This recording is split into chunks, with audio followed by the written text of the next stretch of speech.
Hey guys, welcome. In this video I'll show you how to crop an image in Figma.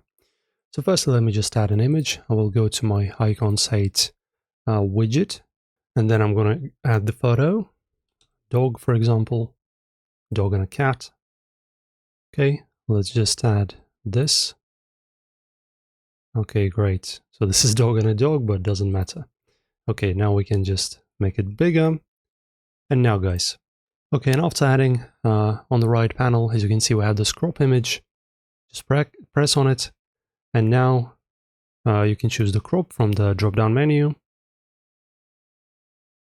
And now, as you can see, we have our corners everywhere, from the top, from the sides, that we can use. So for example, if I want to crop out the bottom dog with the laptop, I just do this.